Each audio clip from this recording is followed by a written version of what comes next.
मेरे भाई, मैं अभी जो आप लोगों से बातें कहने जा रहा हूँ, मेरे लिए एक बहुत सीरियस बात है और बहुत जरूरी बात है, और मैं आप सभी लोगों को समझदार मानते हुए आपसे अपेक्षा करता हूँ कि मेरी बातों को आप पूरी तरीके से सुनेंगे और अपने दिल और दिमाग से इसको सोचेंगे जो मैं कह रहा हूँ। ऐसा नहीं कि कोई वीडियो आपके सामने पॉपअप होकर के आ जाए और आप 2 मिनट में उसकी बातों पर आप इन्फ्लुएंस हो जाए। देखिए, होता क्या है कि जब भी कोई भी रिजल्ट आता है ना, तो उसके ऊपर में बहुत आसान होता है खरीद का, बिक्री का टैग लगा देना वहां कि हाँ, ये तो रैंक 1 है, ये तो इतने में बिक जाएगा। बिक जाएगा ये अपने आप में कहना अपने आप में इतना गलत शब्द होता है। आप सोचिए, मैं अगर बैठा रहूं और मैं ये कहूं कि अब जो है ना यूपीएससी का रैंक 1 आने वाला है, वो तो पक्का बिकेगा ही बिकेगा। अब कोई ऐसा व्यक्ति जो वाकई में बहुत मेहनत करके आया और सब मेहनत करके ही आता है। सोचिए, एक ऐसा व्यक्ति जिसके माँ ने बचपन से लेकर के उसके कामयाबी तक कितनी मेहनत की हो, उसके होम ट्यूशंस लगाने के लिए उसने कैसे पैसे अरेंज किए हो, घर के खर्चे उसने कैसे कम किए होंगे, उसके पिता जो कि अलग अलग तरह का मजदूरी और कोई काम करके कहीं पर पैसा ला करके उस बच्चे को अच्छी शिक्षा दी होगी, और उसके बाद मेहनत करने के बाद जब उस बच्चे का वहां पर रैंक 1 निकल करके आता है, और हम पहले से ये बोल चुके होते जी रैंक 1 आया होगा तो बिक ही गया होगा, तो ये शब्द कहना क्या उस बच्चे के माँ बाप के ऊपर में गाली नहीं है? कल के दिन वो बच्चे आप भी तो हो सकते हैं, कल के दिन यहाँ पर ये लांछन आपके ऊपर भी तो लग सकता है। पहले से ही किसी को ये देख लेना कि अच्छा, ये तो रेपिस्ट है जी, ये तो मर्डर है जी। अब उस केस में कोई व्यक्ति अगर नहीं भी होगा तो हमारे समाज का इकोसिस्टम ऐसा बन जाता है कि टैग देना बहुत आसान है, और टैग देने वाले को प्रूफ नहीं करना पड़ता, जिसके ऊपर में टैग लगा उसको प्रूफ करना पड़ता है जी हमने तो ऐसा कुछ किया ही नहीं। आप देखिए, कोर्ट में कई कई नेता, कई कई लोगों को कई साल लग जाते हैं ये साबित करते हुए कि हमने तो कुछ किया ही नहीं। आज यही आलम हमारे सारे जो टॉपर्स स्टूडेंट हैं उनके साथ में भी हो रहा है। ठीक है, एक की गलती सबके ऊपर में मर दी जाती है। तो मेरा आप लोगों से आग्रह है कि कोई भी बच्चा अगर मान लीजिए इस तरह का रैंक लेकर के आता है, सिलेक्शन लेकर के आता है, तो उसको उस तराजू में, उस पैमाने में ना तोले। ठीक है, क्योंकि आज के समय काफी लोगों की ऐसी नियत हो गई है जी हमारे पाले में है तो सब सही है, नहीं रहा तो बस या तो वही बीजेपी वाली कहानी कि हमारे में आइए तो सारे पाप धुल जाएंगे, और नहीं रहे तो सबसे बड़े पापी आप हो जाएंगे। ऐसा मत करिए, क्योंकि ऐसा करने से क्या होता है ना कि उस बच्चे, उसके पेरेंट्स, उसकी फैमिली, हर जगह पर वो अपने आप में सब नजरों में गिर जाते हैं। आप उनकी मेहनत को गाली देते हैं, आप उनके परिश्रम को गाली देते हैं, और ये नहीं होना चाहिए। आपने कल से देखा कि सीजीएल 2025 का रिजल्ट आया, मैंने एक भी वीडियो पोस्ट नहीं की। कई सारे बच्चों से मेरी वीडियो कॉल पर बात हुई, कई से ऑडियो कॉल पर बात हुई, कुछ ऑफिस भी आ गए सुबह से मिठाई खिलाने जो पास में रहते हैं, लेकिन मैंने अभी तक एक भी पोस्ट नहीं किया, क्योंकि मैं इस इंटरनेट के गंदे रिएक्शन से बहुत ज्यादा वाकिफ हूं, और मुझे पता है यहाँ पर कि हाँ भाई, कैसे सारी चीजें चलती हैं। जैसे मैं कोई वीडियो डालूंगा, जैसे मैं यहाँ पर कुछ भी कहूंगा, तुरंत ट्रोलर्स भर करके आ जाएंगे। कोई ये नहीं देखेगा कि उस बच्चे ने कितने साल से मेहनत किया, कोई ये नहीं देखेगा कि यही आदित्य रंजन है, पेट दर्द होता है, सर दर्द होता है, लंगड़ा रहे होते हैं, लेकिन यूट्यूब पर पढ़ा रहे होते हैं, 2-2 घंटा, 1.5 घंटा पढ़ा रहे होते हैं। ये आज से नहीं, 5 साल से पढ़ा रहे हैं, और लगातार पढ़ा रहे हैं। यूट्यूब पर भी फ्री में पढ़ाते हैं, एप्लीकेशन पर भी पढ़ाते हैं, कंटेंट भी वहां पर देते हैं। एक पल में वो सारी चीजें किसी ने कह दी जी बिक गया होगा, और वो जीरो हो जाता है। सीपीओ के रिजल्ट में भी यही कहानी हुई। मतलब अगर आप, कोई बच्चा यार एक दिन में कनेक्ट हो जाएगा क्या? आप लोग क्या, एक बात बताओ, आप अपने गुरु से पढ़ते हो, मान लीजिए कि कोई बच्चा एक्स टीचर से पढ़ता है, ठीक है, और ऐसा होगा क्या कि रिजल्ट के बाद में आप तुरंत वहां पर वाई टीचर का नाम ले लोगे? नहीं हो सकता ना। तो फिर वहां पर इस तरह की बातें जब अगर कोई कहता है, सिरे से वहां पर खारिज करिए। मैं आपको बताऊं, अभी हमने रैंक 1 का इंटरव्यू लिया, ठीक है, और मुझे पूरी तरीके से यकीन था इसके ऊपर में स्पेकुलेशंस पहले से बन जाएंगे। तो मेरी आपसे आग्रह है कि कृपया करके इस इंटरव्यू को पहले पूरा देखिए, पूरे बढ़िया तरीके से देखिएगा वहां पर कि आपके हित में कितनी बात हुई, बिगिनर्स कैसे तैयारी करें इसके बारे में बात हुई है। हर पॉडकास्ट में मुझसे एक चीज छूट जाती थी कि रिपीटर्स कैसे तैयारी करें। इस वीडियो में हमने वो भी कवर किया है। इस वीडियो में अगर आप देखना चाहें तो उस माँ की खुशी को देखिएगा, उस पिता की खुशी को देखिएगा, वो कमरा देखिएगा जो कितना छोटा है वहां पर जहां से वो बच्चा तैयारी कर रहा है, उस बच्चे की आंखों में उसकी मेहनत देखिएगा, उसकी बातों में उसकी रणनीति देखिएगा। सिर्फ एक चश्मा लगा करके ये देखना चाहिए तो बिक गया है, ये तो बिक गया है, इसमें कहीं ना कहीं आप अपने लिए भी ऐसा गड्ढा खोद रहे हैं कि कल के दिन आगे कोई भी टॉपर आपको कभी कोई गाइड नहीं करेगा, कोई आपको ये नहीं बताएगा कि उसने तैयारी कैसे की है, और आप जहां पर हैं चंद लोगों की बातों में आकर के आप वहीं पर गड्ढे में रह जाएंगे और आप कभी जीवन उठ नहीं पाएंगे। तो मेरी आग्रह है आप लोगों से कि पूरे पॉडकास्ट को आप देखिए, और तब उसके बाद में अपने दिल दिमाग से जाकर के कोई कमेंट करें। और जो भी लोग कहते हैं ना कि बिक गया है, ये हो गया, वो हो गया, आज मेरा स्टूडेंट यार, कल किसी और का होगा, परसों किसी और का होगा, तरसों किसी और का होगा। हमसे बेहतर पढ़ाने वाले आएंगे, आपसे बेहतर पढ़ने वाले आएंगे, ये तो मंच ही ऐसा है। इसमें क्या कहना, जब जिस समय जो मेहनत कर रहा होता है उस समय उसका नाम हो रहा होता है। आपने मेहनत की है, आप मेहनत करिए, आपका भी होगा। ठीक है, तो बस इतना कहूंगा कि प्लीज प्लीज जजमेंटल बनकर के ना देखें वीडियो को।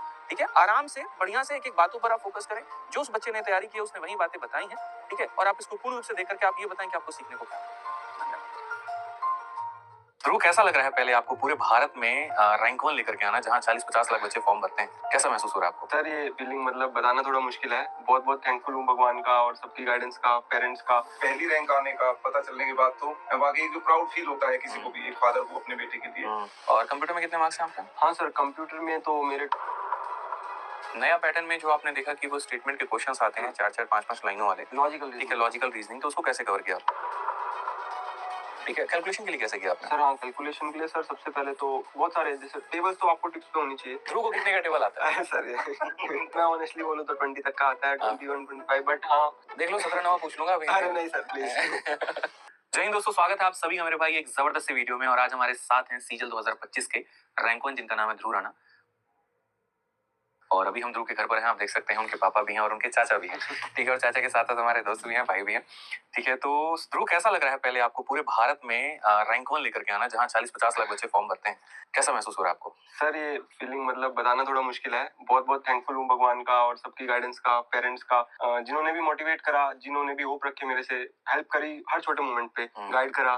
तो सबका क्यूमुलेटिव एफर्ट है जो भगवान के शुक्र से कि आ पाए यहाँ तक। ये बताओ यार, जैसे रैंक 1 जो होता है वो अपने आप में एक बड़ी चीज होती है कि हैव यू एवर एक्सपेक्टेड कि रैंक 1 आपका आएगा? सर एक्सपेक्टेड मतलब अब से 2-3 साल पहले तो हाँ कभी लगा नहीं था ऐसा भी अपॉर्चुनिटी आ पाएगी, बट कॉन्स्टेंटली मेहनत करी, टेंटेटिव की आई थी जब हाँ ऐसा लगा था कि डबल डिजिट रैंक आ सकता है।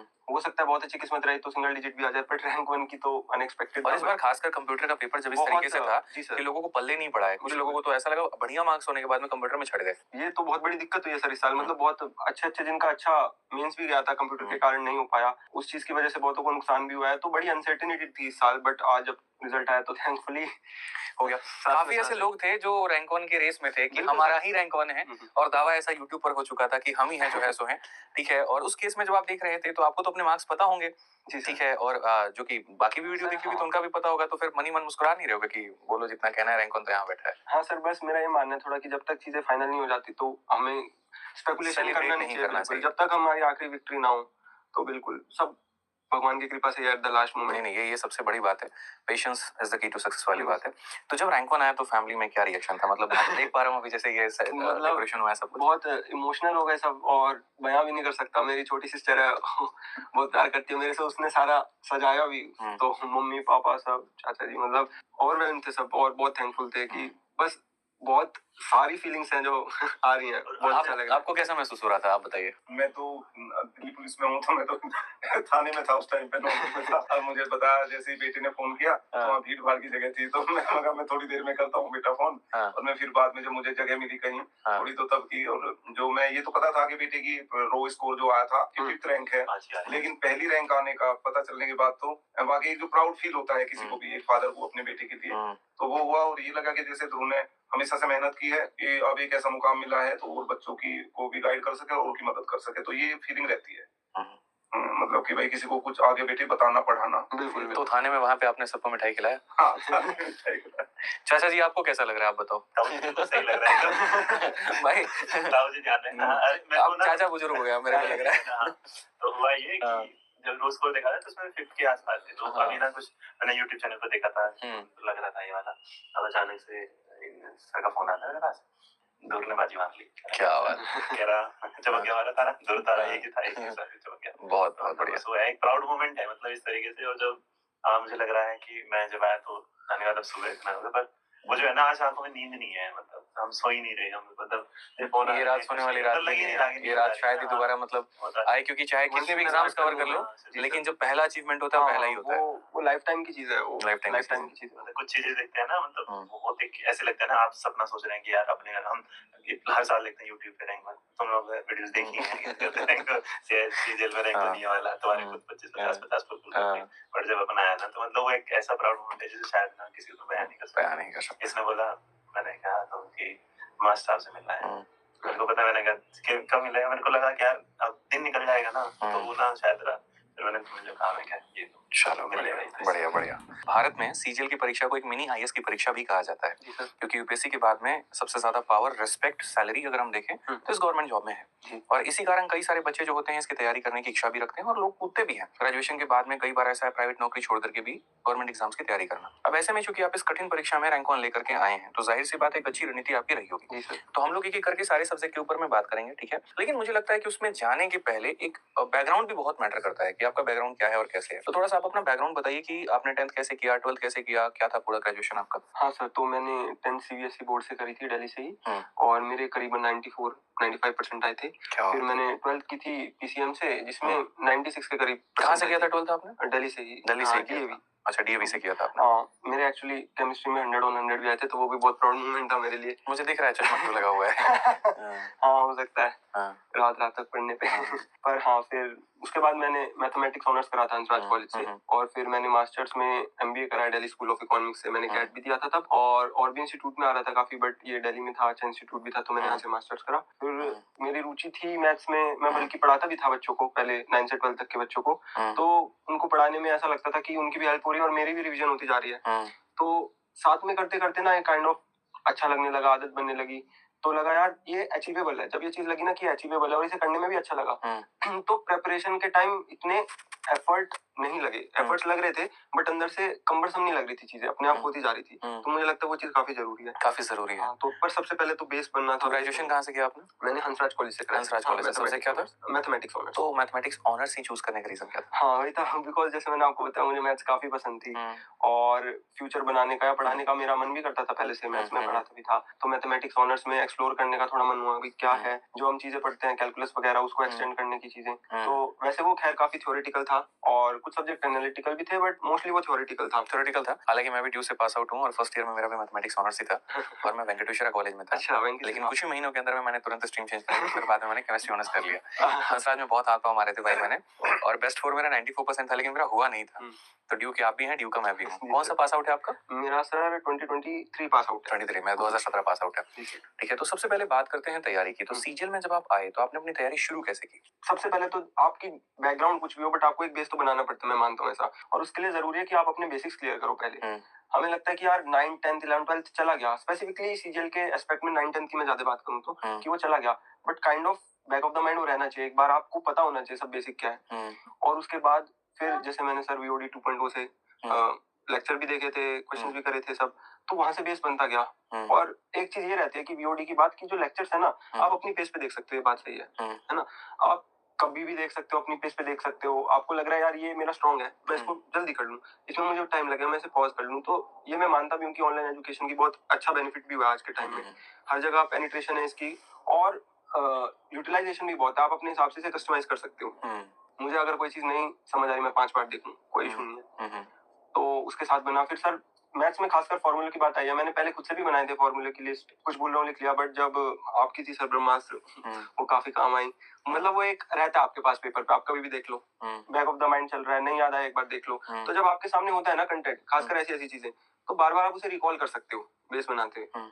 तो बेसिकली मैं थोड़ा सा समराइज करता हूँ जो भी बिगनर्स हमारे स्टूडेंट हैं उनके लिए, कि देखिए चाहे वो मैथ हो, इंग्लिश हो, रीजनिंग हो या जीएस हो, ठीक है, जब आप तैयारी की बात करते हो तो सबसे पहला जो पड़ाव होता है वो आपका होता है कि आपका फाउंडेशन। ठीक है, मैं हमेशा ये बात कहता हूँ कि जिस भी टीचर के साथ में आपकी ट्यूनिंग जिस भी सब्जेक्ट में बैठती है, आप उनके साथ में अपनी ट्यूनिंग देखिए, नाम के पीछे मत भागिए, आप ये देखिए वहां पर समझ आपको किसका आ रहा है, और उसके साथ में आप उस विषय की तैयारी करना शुरू करिए। हर टीचर बेस्ट है, मैं आपको ये बता करके चल रहा हूँ। आप उसके साथ में अपने सब्जेक्ट की तैयारी करना शुरू करेंगे, धीरे धीरे आप क्लासेस को फॉलो करते जाइए, फिर उसके बाद में आप क्वेश्चंस को लगाते जाइए, ठीक है, और पीवाईक्यू फॉलो करते जाइए, ठीक है। तो ये बहुत बेस्ट होता है, जितना कलम घिसोगे फायदा उतना ज्यादा होगा। और जैसे ध्रुव ने बताया वीओडी 2.0, तो मैं शुरू से आपको ये बात कहता हूँ कि एक ऐसा बैच है जो बना ही इसी वजह से कि एक बच्चा अपनी पेस के अकॉर्डिंग देख पाए। जैसे जिसका ज्योमेट्री बेहतर है मत देखो, फिर बाकी टॉपिक्स को देखो, या जैसे नंबर सिस्टम कमजोर है तो उसको देखो, कम समझ में आ रहा है तो स्लो देखो, अगर ज्यादा समझ में आ रहा है तो अपने स्पीड पे देखो। और उसका बेनिफिट ये हो जाता है कि पेपर 4 महीने बाद भी है और कुछ टॉपिक्स हमारे बाकी भी हैं, तो हम लोग उसको अपने पेस पे कवर कर सकते हैं। नेक्स्ट मैथ्स के अंदर में इस बात को ध्यान रखना कि जो कैलकुलेशन है, ठीक है, कैलकुलेशन के लिए कैसे किया आपने? सर हाँ, कैलकुलेशन के लिए सर सबसे पहले तो बहुत सारे जैसे टेबल्स तो आपको टिप्स पे होनी चाहिए।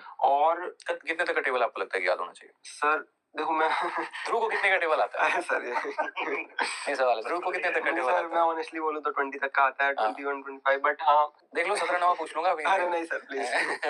ठीक है, तो 20 तक का टेबल। और क्यूब और स्क्वायर भी सर हाँ 20 तक के ही। 20 तक है हाँ, पर वो फिर डिपेंड करता है, मतलब होना तो ज्यादा चाहिए, बट वो कंपनसेट आप किस तरह से करो उसे। कैसे कंपनसेट करते हो आप?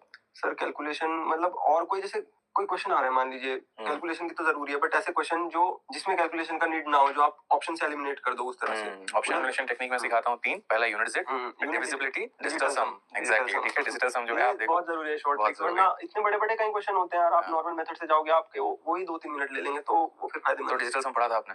डिजिटल सम पढ़ा था। क्या बात है भाई, देख लो पहली वीडियो ही बता रहा हूँ मैं, डिजिटल सम ही देखो, यूट्यूब पर पढ़िए, डिजिटल सम बाय आदित्य रंजन सर्च करो, आएगी और देखो उसको। अगर हम बात करते हैं फॉर्मुलों की, नोट्स की, ठीक है, तो क्या लगता है आपको कि पहले के समय में आपके समय में गणित में कोई परिवर्तन नहीं? क्योंकि चूंकि आपको मुझे लगता है कि फर्स्ट अटेम्प्ट ये रहा होगा, इसके पहले भी आपने और पेपर्स दिए होंगे आपने, तो ट्रांजिशन आपने क्या देखा एक टीसीएस के समय में और एक एडीक्यूटी के समय में? मैथ्स में ट्रांजिशन क्या देखा और उसके अकॉर्डिंग क्या आपको अपनी स्ट्रेटजी स्विच करने की जरूरत पड़ी? थोड़ा सा कस्टमाइजेशन तो सर जरूर है। देखो एक चीज, अगर आपने कोई चीज पढ़ी है, आपका बेसिक स्ट्रॉन्ग है, आपने कंसेप्ट अच्छे से समझा है, तो बिल्कुल देखो सिलेबस तो चेंज ऑब्वियसली नहीं होगा, कंसेप्ट थोड़ा बदल जाएगा, उसपे क्वेश्चन अलग तरीके से आएंगे। बट मेरा ये मानना है कि आप क्वेश्चन प्रैक्टिस कर रहे हो, अच्छी बात है, बट आप उसके पीछे का मैकेनिज्म समझो, कंसेप्ट समझो कि अगर कुछ भी बदलाव आ गया क्वेश्चन में, आप उसको लास्ट मोमेंट पे अपने हिसाब से कर पाओ। मेरा ये मानना है थोड़ा। मतलब कंसेप्ट आपके इतने मजबूत होने चाहिए कि भाषा में अगर हेरफेर हो भी जाता है तो आपको पकड़ में आ जाए कि सवाल में था क्या और पूछा क्या था। जैसे इस बार अगर हम लोग एडिक्विटी के क्वेश्चंस में देखें तो कुछ सवाल के अंदर में काफी ऐसे डेटा थे जो इरेलीवेंट थे, जबरदस्ती के डाले गए थे। लेकिन अगर हमें समझ में आ गया सीपी दिया है और सीधा एसपी दिया, प्रॉफिट परसेंट निकालना है, तो एमपी की कोई जरूरत नहीं है वहां पे।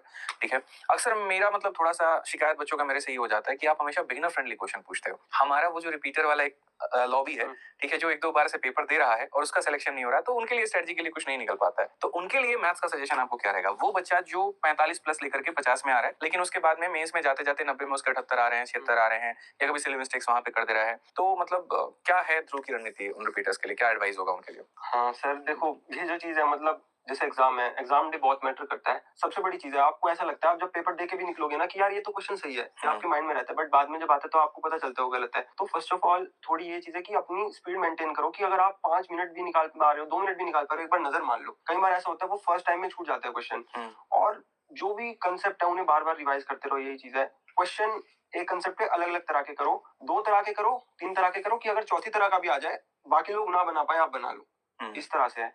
बिकॉज रही बात रिपीटर्स की, तो ऑब्वियसली इतना कंपटीशन, इतने सारे लोग हैं, तो होगा ही कि रिपीट कर रहे हैं, सब एफर्ट लगाते हैं हर साल।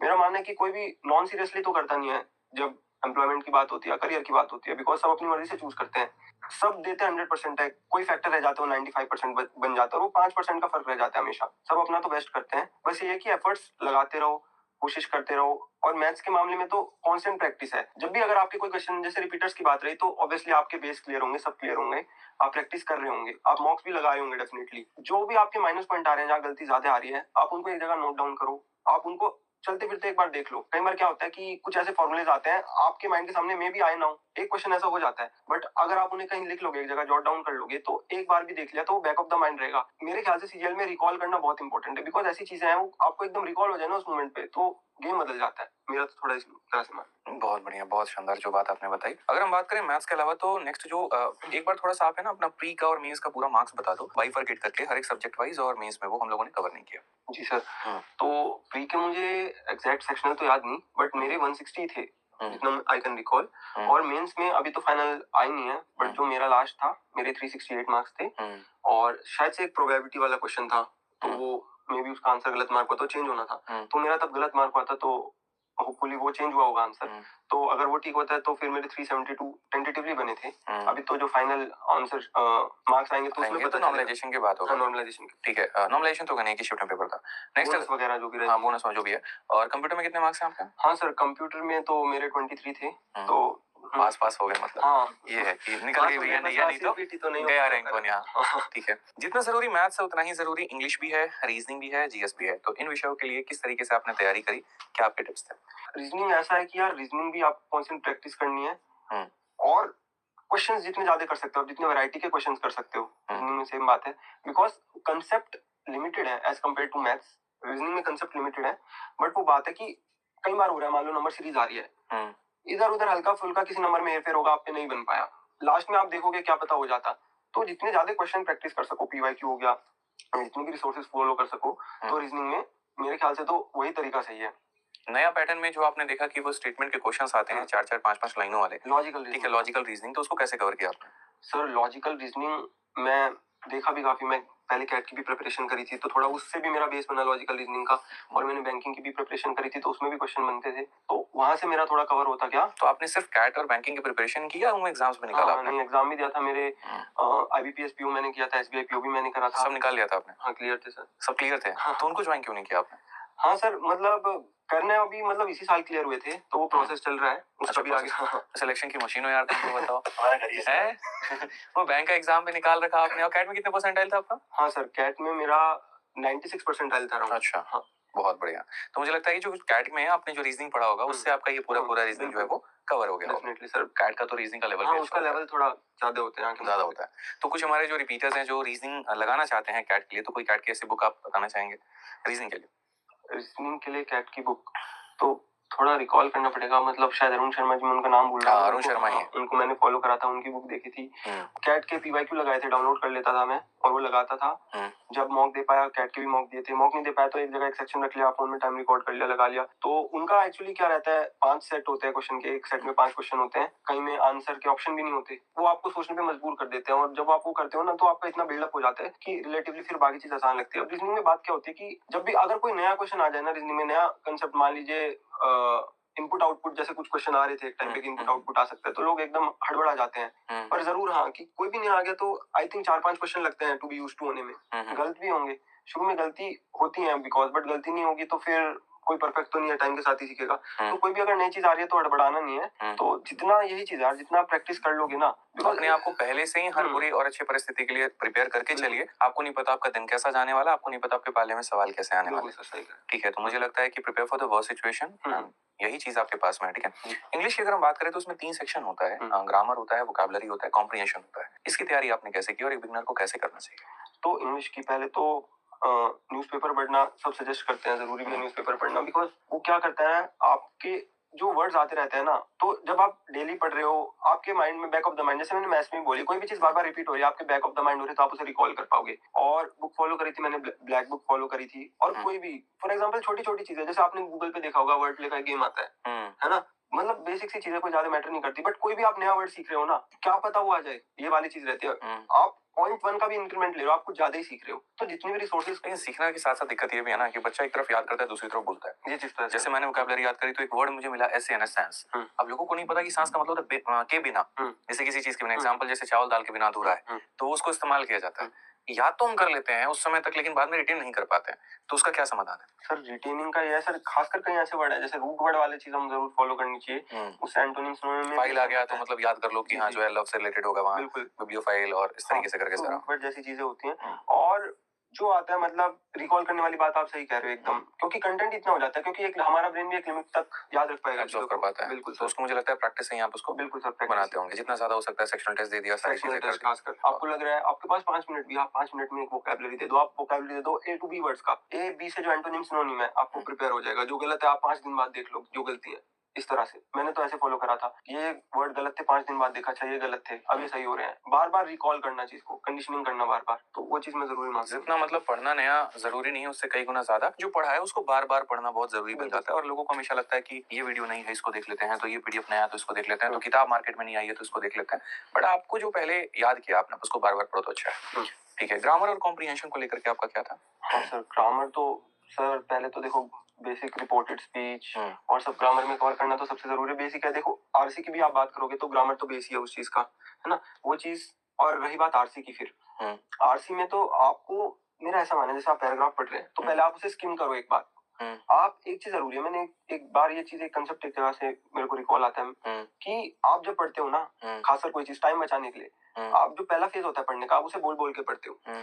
जो दूसरा फेज होता है आप उसको माइंड में बोलते हो, आप मुंह से नहीं बोलते, बट एक तरह से वो भी टाइम लेता है। जब आप प्रोफिशिएंट हो जाते हो, आप एक बार नजर मार लेते हो, आप माइंड में भी मम्बलिंग नहीं करते। तो ट्राई करो उस लेवल पे जाओ पढ़ने पे। जब आप पैराग्राफ पढ़ोगे आपको एक बार नजर आ जाएगी, फिर सीधा क्वेश्चन पे जाओ। जरूरी नहीं कि आप एक एक लाइन ध्यान से पढ़ो, क्वेश्चन में जो कीवर्ड्स हैं उन्हें रिकॉल करो और वो कहाँ जा रहे हैं वो जाओ और नोट कराओ थोड़ा सा अपने आप को, जरूरी है। ठीक है, नेक्स्ट जो है आपका इस सारे सब्जेक्ट में सबसे लास्ट सब्जेक्ट है आपका जीएस, और सबसे खतरनाक भी वही है। ठीक है, कहते हैं वहां पर कि जीएस से किंग में करे, अगर सही तरीके से पढ़ा तो राजा बना देगा, नहीं तो डुबा देगा। तो ध्रुव को जो है राजा बनाया जीएस ने, तो कैसे बनाया सर? हाँ, जीएस तो सर सबसे पहली चीज तो मैं कहूंगा कि वो एक ऐसा समुद्र है जिसका एंड नहीं है। जीएस तो काफी ज्यादा है, उसका कोई एंड नहीं, बिकॉज आप चीजें कितनी भी डेप्थ में पढ़ सकते हो, और हो सकता है जो आपने पढ़ा हो वो ना आए, ये सच्चाई है।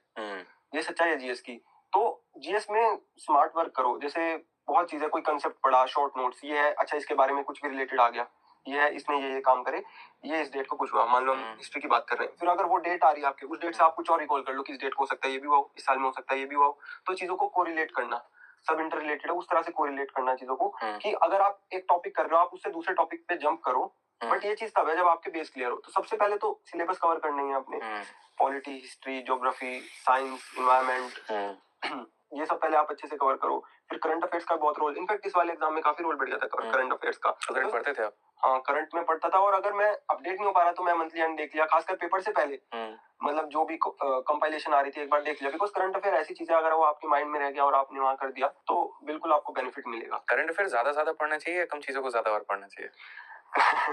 ये भी सवाल है, क्योंकि हर किसी को लगता है कि 6 महीने की जगह 8 महीने कवर कर लेते हैं, साल भर कवर कर लेते हैं, 2-2 साल का कवर कर लेते हैं, तो क्या लगता है? 2-2 साल देखो ये तो फिजिबल नहीं है ना सर। अभी आपके पास टाइम लिमिटेड है, सबसे बड़ी बात है, आपको सब चीज मैनेज करनी है। अगर आपके पास टाइम अनलिमिटेड हो तो आप कर भी लो, बट ये फिजिबल नहीं है। तो हमें हार्ड वर्क के साथ स्मार्ट वर्क भी करना ही है। तो ये देखना है कि यार थोड़ा असेस करना है जो पास्ट ट्रेंड बन रहे हैं। जैसे अभी फॉर्मेट चेंज हुआ था तो प्री का एक ट्रेंड बन रहा था, हर पेपर में वैसा ट्रेंड हो रहा था, तो उसे थोड़ा फॉलो करने के, मान लीजिए स्पेस पे क्वेश्चंस आ रहे हैं तो उन पे थोड़ा अपडेट रहो, है ना। क्वेश्चंस आ रहे हैं किसी का मीटिंग नाटो की हो रही है या फिर ब्रिक्स की हो रही है तो उन पे थोड़ा अपडेट रहो, पढ़ते रहो लगातार, ट्रेंड को थोड़ा एनालाइज करना चाहिए। ठीक है, एक मेरा लास्ट क्वेश्चन आपसे तैयारी के रिलेटेड है, वो है कंप्यूटर की तैयारी आपने कैसे करी? क्योंकि एक वो ऐसी चीज है जिसने बहुत लोगों की लंका लगा दी है इसमें, अच्छे से अच्छे धुरंधर जाकर के वहाँ फेल हो गए हैं, लेकिन ध्रुव वहाँ पे निकल गए, तो कैसे निकले? नहीं सर देखिए कंप्यूटर की तो इस बार अनप्रेडिक्टेबल था सच में, बहुत लोग। वही इसीलिए तो पूछ रहा हूँ मैं, अनप्रेडिक्टेबल कोई खेल गए आप। हाँ सर ठीक है, जैसे वैभव सूर्यवंशी बन चुके हो कि बुमराह की बॉल को कोई खेल नहीं पाता, यहाँ पहले बॉल पे छक्का। बात तो है सर, बट हाँ मतलब सीपीटी तो मेरा भी क्लियर नहीं हो पाया ये बात तो है, बट हाँ चलो बाय गॉड्स ग्रेस की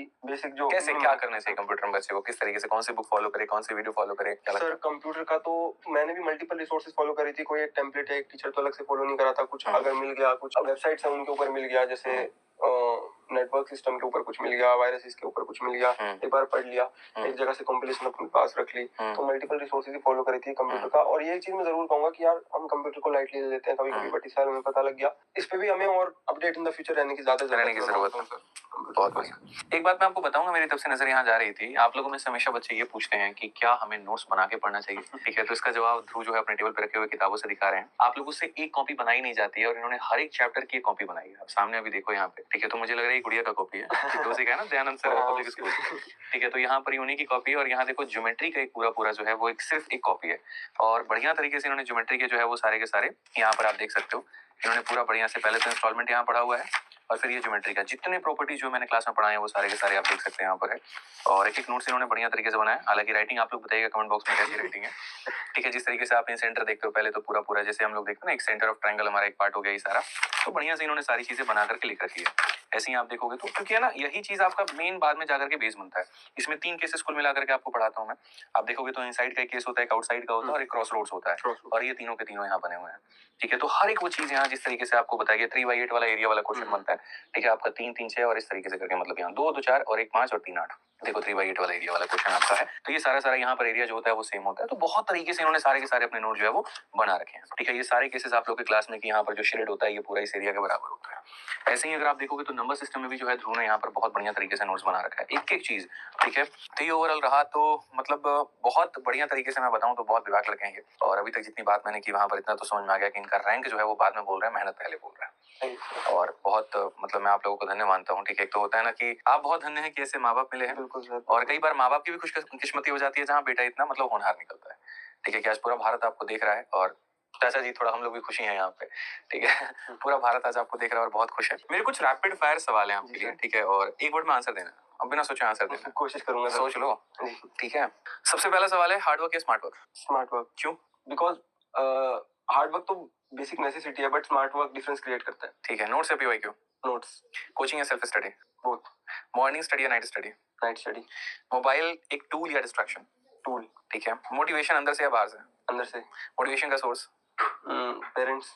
ठीक है, सबसे tough subject? GK. Boring subject? Boring तो नहीं है कोई ऐसा। बोरिंग नहीं है। Scoring subject? Reasoning maths. Reasoning and maths. एक गलती जो अब तक महसूस होता है यार ये तो बड़ी गलती हो गई, ये तो मतलब कई सारी गलतियां लग रही हैं, अब आगे आगे बोलना नहीं चाह रहे। ठीक है, चलो रहने देते हैं, इसको स्किप करते हैं।